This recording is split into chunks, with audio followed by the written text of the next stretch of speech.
দেখো বন্ধুরা, আমার হাতে দুটো কেক আছে।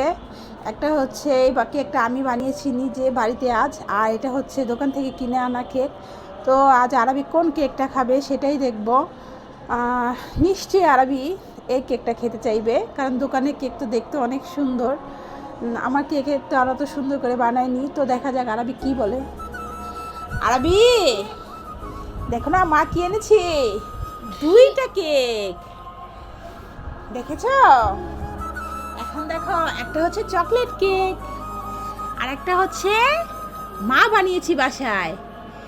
এটা পিস করে কেটে এনেছি, বুঝেছো। এটার মধ্যে তো মা তো ডিজাইন করতে পারিনি, বুঝেছো। তাহলে আরবি, এখন তুমি কোন কেকটা খেতে চাও বলো তো।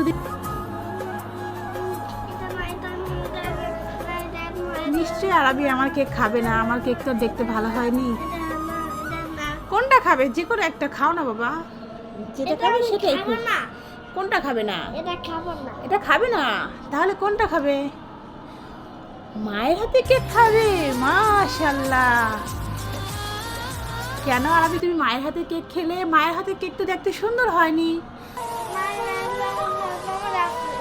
মায়ের হাতের ভালোবাসা আছে কেকের মধ্যে, তাই মায়ের হাতে কেকটা খেলে। মাশাআল্লাহ, ঠিক আছে তাহলে খাও।